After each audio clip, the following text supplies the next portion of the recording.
Buat apa harta yang banyak, buat apa umur yang panjang, buat apa keluarga yang banyak kalau tidak ada berkahnya. Makanya kata Imam Ali bin Muhammad Al-Habsyi, habba iza barakal maula tuladil hubub. Sesuatu yang sedikit kalau diberkahi maka akan berubah menjadi banyak. Ini kemuliaan waktu subuh. Dan ada banyak lagi kemuliaan waktu subuh. Kemudian sholat di waktu subuh, maka mari kita membahas hadis raka'atani qoblal fajri khairum minad dunya wa ma fiha. 2 rakaat sebelum sholat fajar. Ini bukan sholat wajib. Itu jauh lebih baik dibandingkan dunia beserta isinya. Dunia yang kita kejar-kejar beserta isinya yang hari ini diperbutkan oleh banyak orang. Bukan hanya Makassar seisinya, bukan hanya Sulawesi Selatan seisinya, bukan hanya Indonesia, tetapi dunia beserta isinya. Kata Nabi Muhammad, jauh lebih baik 2 rakaat sebelum sholat subuh. Artinya apa? Nabi Muhammad ingin menegaskan dunia di mata Allah dan di mata syariat amat sangat rendah kadarnya dibandingkan akhirat. Luar biasanya lagi, sholat sunnah, bukan sholat wajib, 2 rakaat sebelum fajar itu jauh lebih baik. Artinya bukan hanya sedikit lebih baik, jauh lebih baik dibanding dunia beserta isinya. Maka bagaimana dengan sholat subuh itu sendiri? Kalau sholat sunnahnya saja sudah jauh lebih baik dibandingkan dunia beserta isinya. Kemudian yang ketiga, sholat berjamaah. Nah ini kalau kita melaksanakan sholat subuh itu sudah bagus. Sebagian para ulama mengatakan sebenarnya tidak bagus, tidak bisa dikatakan itu sudah bagus karena memang itu kewajiban kita. Sholat subuh itu kewajiban kita. Kalau kita tidak melakukannya berarti kita melanggar perintah Allah Subhanahu wa taala kepada kita. Berarti kita tidak menghamba kepada Allah Subhanahu wa taala. Adapun sholat berjamaahnya, ya, kata Nabi Muhammad SAW, sholatul jamaah afdalu min sholatil fadhi bi 27 darajah. Sholat berjamaah, sholat apapun itu, subuh kah, duhur kah, asar kah, maghrib kah, isya kah, kalau kita laksanakan secara berjamaah maka itu jauh lebih afdal 27 derajat dibandingkan sholat sendirian. Hadirin wal hadirat, perlu kita ketahui, kita beribadah ini tujuannya untuk mencari rahmat Allah Subhanahu wa taala. Ini tujuan kita beribadah. Kemudian Allah Subhanahu wa taala akan memberikan ganjaran kepada kita berupa derajat kalau kita mampu beribadah. Jadi kita ini hidup ibarat kalau klub sepak bola itu ada klasmennya. Setiap di antara kita memiliki poin masing-masing. Cara menambah poinnya dengan kita melakukan amal ibadah. Cara mengurangi poinnya dengan kita melakukan perbuatan maksiat. Cara stuck di poinnya artinya tidak berkurang, tidak bertambah dengan kita tidak melakukan maksiat dan tidak melakukan ibadah. Semakin tinggi derajat kita, maka semakin mulia kita di mata Allah Subhanahu wa taala. Tetapi na'udzubillah min dzalik, semakin sedikit derajat kita, maka semakin hina pula kita di mata Allah Subhanahu wa taala. Na'udzubillah min dzalik, apalagi kalau sampai minus. Nah, orang yang sholat berjamaah dibandingkan orang yang sholat subuh sendirian itu derajatnya berbeda 27 derajat, padahal ibadahnya sama. Sama-sama sholat 2 rakaat, sama-sama waktunya di waktu subuh, cuma bedanya yang satu berjamaah, yang satu sendirian. Maka pahalanya, derajatnya, poinnya berbeda 27 derajat. Makanya diriwayatkan Nabi Muhammad SAW seumur hidupnya hampir tidak pernah meninggalkan sholat berjamaah. Sehingga para ulama sepakat sholat berjamaah itu hukum punya sunnah muakkad. Dia sunnah, tetapi muakkad, sangat-sangat dianjurkan. Kalau kita tidak bisa sholat berjamaah di masjid, minimal jangki meninggalkan sholat berjamaah di rumah.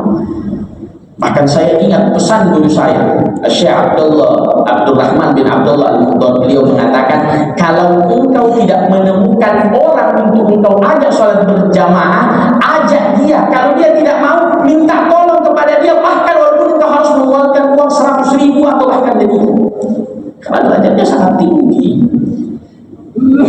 Ibarat kita sholat subuh 27 kali. Nah, ini 3 kondimen yang berbeda.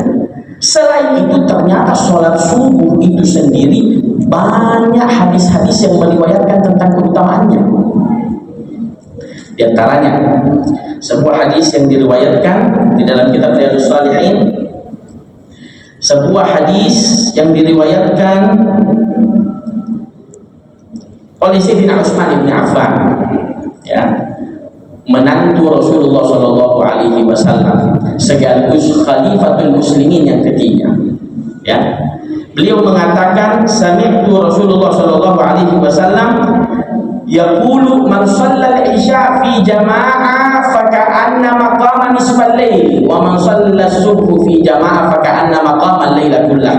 Siapa orang yang sholat isya secara berjamaah, maka dia sama seperti orang yang menghidupkan setengah malam.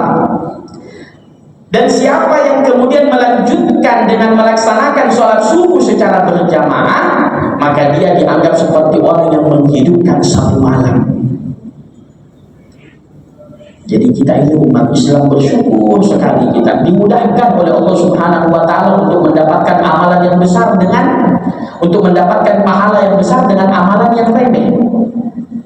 Dimudahkan untuk mendapatkan ampunan dosa dengan amalan yang remeh.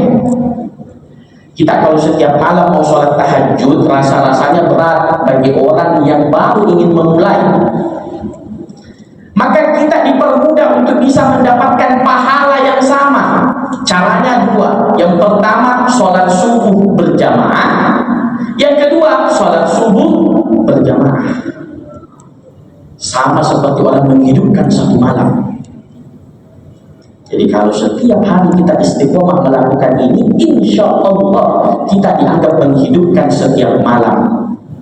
Bagi kita yang kesulitan untuk qiyamul lail, ingin mendapatkan kemuliaan malam Lailatul Qadar, jangan tinggalkan ini. Usahakan di bulan Ramadan, jangan tinggalkan sholat isya berjamaah, jangan tinggalkan sholat subuh berjamaah. Insya Allah kita mendapatkan bagian malam Lailatul Qadar. Apalagi kalau kita sholat tarawih, apalagi kalau kita sholat malam, insya Allah kita mendapatkan kemuliaan malam Lailatul Qadar. Kemudian di hadis yang lain,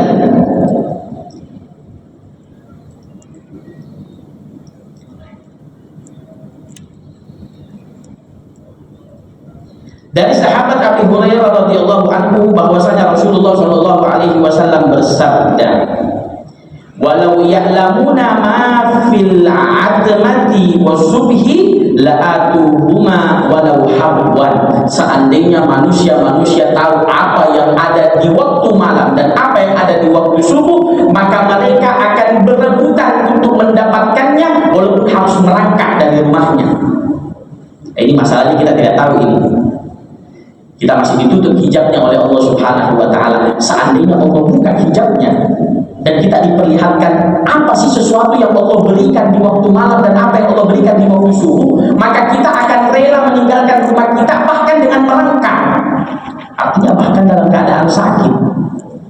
Berarti keutamaannya waktu subuh begitu sangat besar. Bagaimana tidak? Allah sampai bersumpah dengan waktu subuh. Wal fajr, kata Allah. Dikatakan tidak mungkin Allah bersumpah dengan sesuatu kecuali sesuatu itu sesuatu yang agung.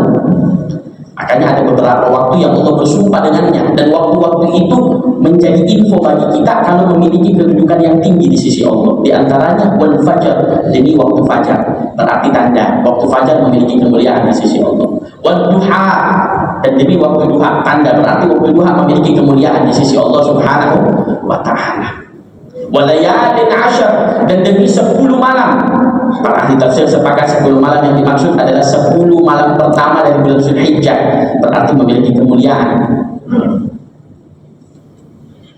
Wal-laili idza yaghsha, dan demi waktu malam, berarti ada kemuliaan, dan begitu seterusnya. Kalau kita dapati ada waktu-waktu dan Allah bersumpah dengan waktu itu, ketahuilah waktu itu memiliki kemuliaan di sisi Allah Subhanahu wa ta'ala. Di hadis yang lain saya teringat ada sebuah hadis yang panjang. Makna hadis itu adalah siapa orang yang melaksanakan sholat subuh, maka dia berada dalam lindungan Allah Subhanahu wa ta'ala, dan siapa orang yang menggoliminya, maka orang yang menggoliminya harus berhadapan dengan Allah Subhanahu wa ta'ala. Jadi orang yang melaksanakan sholat subuh itu mendapatkan asuransi dari Allah Subhanahu wa ta'ala, asuransi keamanan di hari itu dari Allah Subhanahu wa ta'ala. Itulah mengapa orang kalau dia kemudian sholat subuh, maka insya Allah dia akan dijauhi dari hal-hal yang tidak baik, karena sudah berada di dalam asuransi jaminan keamanan dari Allah Subhanahu wa ta'ala. Bahkan kalau ada orang yang berani mendoliminya, ada orang yang berani mendolimi orang yang sudah sholat subuh, mengganggunya, mengambil haknya, atau kemudian hal-hal yang lain, maka orang yang mengganggu tersebut harus berhadapan langsung dengan Allah Subhanahu wa ta'ala. Nah, kira-kira hamba berhadapan dengan Tuhan apa yang terjadi? Makanya dulu diceritakan ya, di zaman para khalifah setelah kepemimpinan Abu Bakar, Umar, Utsman, Ali, kemudian Sayyidina Hasan, Sayyidina Husain, ya, tiba masa peperangan antar saudara sesama muslim, perebutan khalifah. Ya, Abdullah bin Zubair mengatasnamakan dirinya khalifah muslimin. Di satu yang sisi Muawiyah bin Abi Sufyan yang saat itu sudah mati, kemudian diganti oleh Abdul Malik bin Marwan, mengatasnamakan dirinya juga sebagai khalifah. Hidup di zaman itu seorang yang alim, ahli ilmu, bukan alim lagi, alamah kata para ulama, ahli Quran. Dialah kemudian yang memberikan pertama kali tanda-tanda titik di dalam Al-Quran dan memberikan harokat. Jadi dulu Al-Quran di zaman Nabi itu polos, tidak ada tandanya. Kita tidak bisa bedakan mana ba, mana ta, mana ta, mana jim, mana ha, mana kha, mana dal, mana zal, mana ra, mana zai, tidak bisa. Nanti ada seseorang bernama Hajjaj bin Yusuf As-Saqafi, bukan hanya penghafal Al-Quran, tetapi alim alam, memiliki ilmu terkait dengan Al-Quran. Dialah kemudian yang pertama kali memberikan saran, karena Islam sudah tersebar bukan hanya di Jazirah Arab. Jadi sebagian orang ingin membaca Al-Quran bingung, dia memberikan titik-titik kepada Al-Quran. Ya, ini luar biasanya ilmunya, tapi terkenal bolimnya luar biasa, sangat bolim. Bahkan disebutkan hampir lebih dari 1000 orang meninggal dari tebasan lehernya.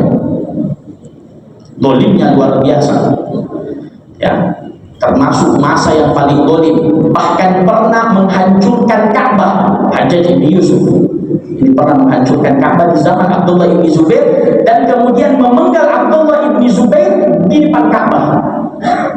Abdullah bin Zubair ini sahabat Nabi yang meminum darah bekam Nabi. Ya, mungkin kita pernah dengar cerita ada sahabat Nabi yang meminum darah bekam Nabi.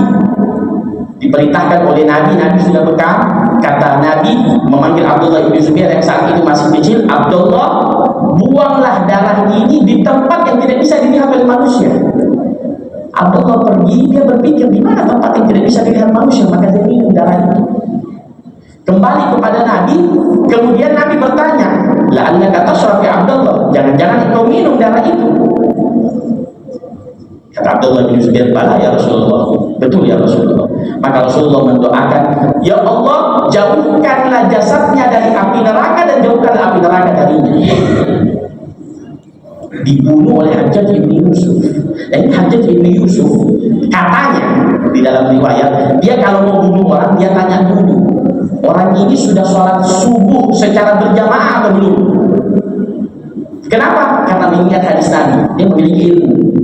Ya, kalau dia sudah sholat subuh dia suruh prajuritnya untuk memenggal.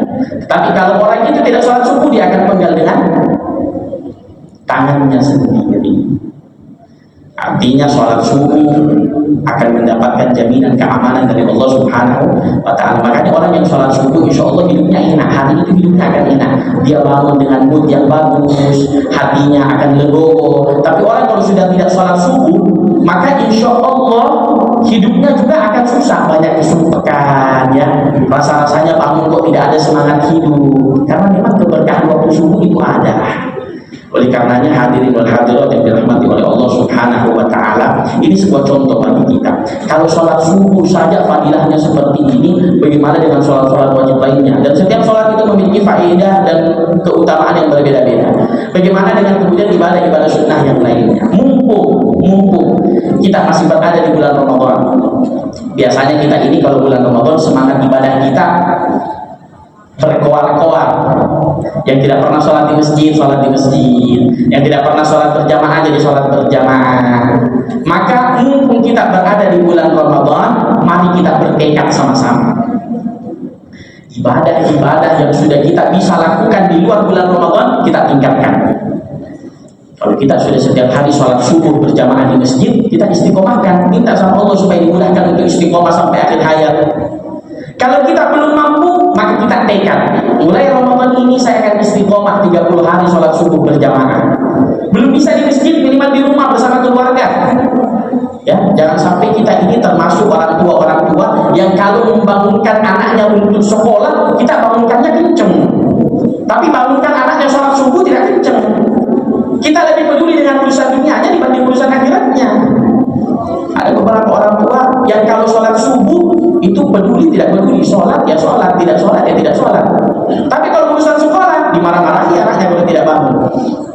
Bukan berarti memarahi anak ketika ingin sekolah itu tidak bagus, tetapi harusnya untuk akhiratnya juga kita seperti itu.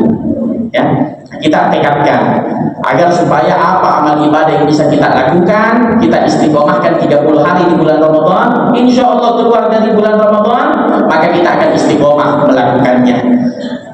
Sudah terbiasa sholat wajib di masjid, kita tingkatkan dengan sholat sunnah. Yang belum terbiasa membaca Al-Quran, mari sama-sama kita membaca Al-Quran di bulan Ramadan. Yang belum terbiasa sedekah, mari kita bersedekah di bulan Ramadan. Kata Nabi Muhammad SAW, afdhalul a'mal adwamuha wa in qalla. Sebaik-baiknya amalan itu yang kita lakukan secara istiqomah walaupun sedikit. 1000 setiap hari itu jauh lebih baik dibanding 100.000 tapi keluarnya cuma 1 kali 1 tahun. Amalan-amalan yang sedikit, yang remeh kita istiqomahkan, ya. Dan orang yang istiqomah itu mendapatkan 3 janji dari Allah Subhanahu wa Ta'ala. Yang pertama, tatanazzal alaihimul malaika, malaikat akan silih berganti datang kepadanya ketika dia sakaratul maut. Kemudian setiap malaikat membawa kabar, alla takhafu wa la tahzanu, jangan takut, jangan sedih. Kita kan kalau mati kadang kita bingung, ya, bagaimana keadaan anak kita, bagaimana keadaan pasangan kita, bagaimana kemudian urusan kita, kadang kita bingung. Maka malaikat akan membawa kabar, alla takhafu, jangan takut, wa la tahzanu, jangan bersedih. Jangan bersedih, mungkin kita punya kesalahan, mungkin kita punya dosa, jangan bersedih. Artinya malaikat sudah memberikan jaminan, wa ubsyiru bil jannati allati kuntum tu'adun. Orang yang istiqomah akan diberikan kabar gembira, dipertontonkan surganya dulu. Sebelum dia wafat, dia akan dipertontonkan surganya, ini tempat kamu di surga. Sehingga banyak di antara mereka orang-orang istiqomah wafat dalam keadaan tersenyum. Mengapa tersenyum? Karena sudah diperlihatkan surganya. Bahkan mereka mengatakan, qadimuni, cepatkan aku, ingin cepat-cepat masuk kubur. Kalau kita sekarang tidak ada yang mau cepat-cepat masuk kubur, karena kita tahu kubur itu gelap, kubur itu sempit. Bahkan kalau kita dibayar miliaran pun untuk masuk kubur, kita tidak mau.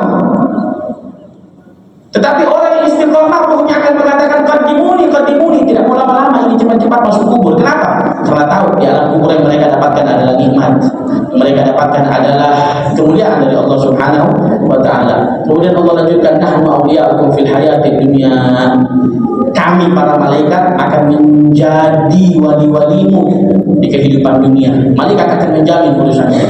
Oleh karenanya hadirin wal hadirat, marilah Ramadan bisa membentuk kita untuk istiqomah. 30 hari apapun amalan yang kita ingin lakukan, kita istiqomahkan di bulan Ramadan. Insya Allah keluar dari bulan Ramadan kita mudah untuk melakukannya. Harapan kita bisa istiqomah sampai wafat, sehingga kita bisa mendapatkan kemuliaan ini. Oleh karenanya, hadirin wal hadirat yang dimuliakan oleh Allah Subhanahu wa taala, usikum wa nafsi bittaqwallah, sama-sama kita sama-sama bertekad untuk meningkatkan diri, bertakwa kepada Allah Subhanahu wa taala, menjalankan perintah Allah dan menjauhi larangan Allah Subhanahu wa taala.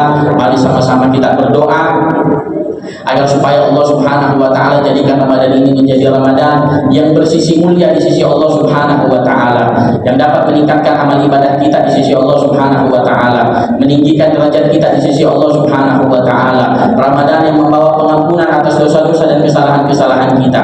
Kita termasuk orang-orang yang mendapatkan rahmat-rahmat Allah di 10 hari pertama, mendapatkan ampunan Allah di 10 hari kedua, dan kelak ketika sudah masuk 10 hari ketiga, kita termasuk hamba-hamba Allah yang mendapatkan jaminan pembebasan dari api neraka. Amin ya rabbal alamin. Dan semoga kita termasuk dalam golongan hadis Nabi Muhammad SAW. Siapa orang yang setelah sholat subuh dia duduk berzikir mengingat Allah Subhanahu wa taala sampai terbitnya waktu matahari, maka baginya pahala umrah dan haji yang sempurna. Umrah yang haji yang sempurna, umrah yang haji yang sempurna 3 kali diulangi oleh Nabi besar Muhammad sallallahu alaihi wasallam. Kita kalau mau haji harus mengeluarkan uang yang banyak, harus meninggalkan keluarga. Kita kalau umrah pun begitu.